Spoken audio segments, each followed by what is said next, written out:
Sebelum kalian lanjut kerja ke Myanmar atau ke Kamboja, alangkah baiknya kalian tonton video ini sampai habis agar kalian paham, dan mari kita simak ceritanya.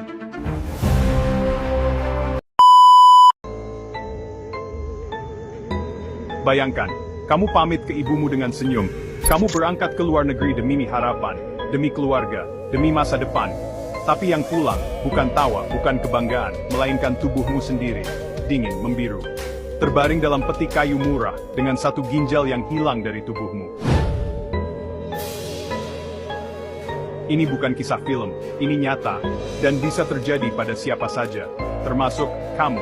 Hai, kamu sedang menonton Jejak History. Cerita ini bukan sekadar kisah sedih, ini peringatan.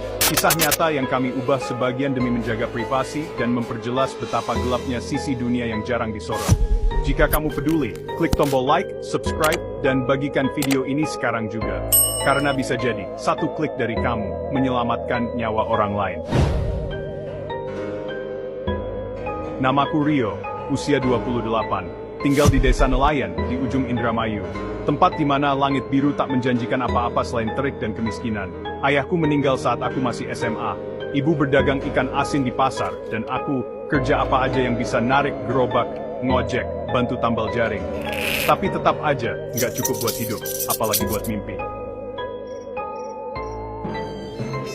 Sampai suatu malam, HP bututku berbunyi. Bro, kerjaan gampang di Kamboja.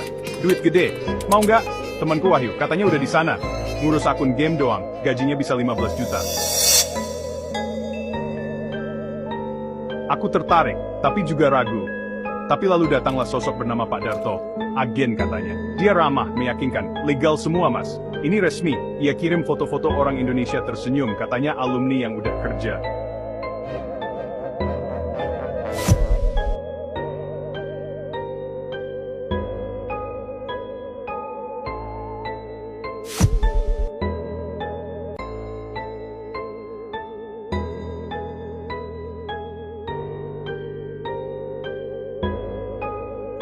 Sekalinya. Perjalanan ke bandara terasa seperti awal dari petualangan. Tapi begitu pesawat mendarat malam hari di Phnom Penh, mimpi itu langsung berubah jadi kabut pekat. Yang menjemputku bukan staf perusahaan, tapi dua pria asing berbadan besar, ekspresi dingin, berkemeja gelap. Salah satunya hanya mengangkat kertas bertuliskan Rio Maulana. Aku mendekat. Saya Rio. Tanpa sepatah kata, mereka langsung mengambil pasporku. Aku protes, tapi satu lirikan tajam mereka membuatku membeku. Mobil hitam tanpa logo melewati jalanan asing. Di dalam, sunyi, hanya suara AC. Sekitar jam kemudian mobil berhenti. Bukan di kantor, bukan di apartemen, tapi di depan bangunan tua tinggi bertembok kusam. Kawat berduri melingkar di atasnya.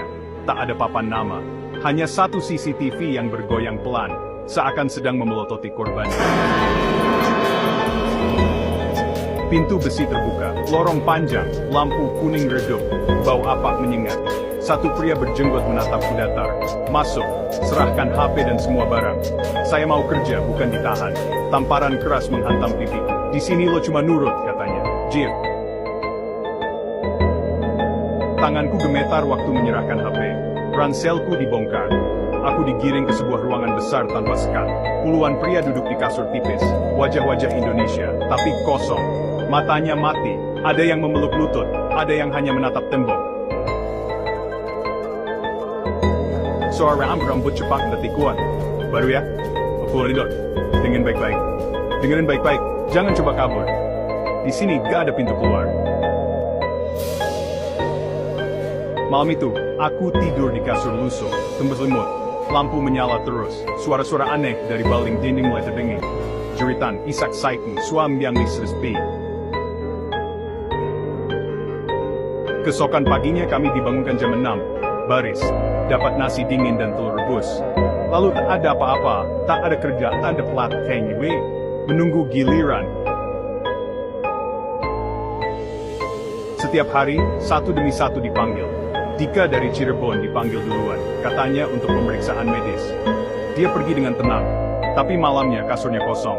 Hari berikutnya, satu lagi hilang, lalu satu lagi. Sampai akhirnya, namaku disebut, jantungku serasa berhenti. Aswin, teman sekamarku berbisik, kalau bisa kabur, kemana tanyaku? Dia hanya menjawab pelan, ke tempat manapun yang mumi. Rio Maulana bukan satu-satunya korban. Ratusan bahkan ribuan anak muda Indonesia terjebak dalam jaringan hitam ini. Mereka dijanjikan mimpi, lalu dicuri masa depannya, dan kadang organ tubuhnya. Jangan biarkan cerita seperti ini hilang di telan waktu. Sebarkan, suarakan, dan buat semua tahu di balik tawaran kerja bisa ada kematian yang menunggu.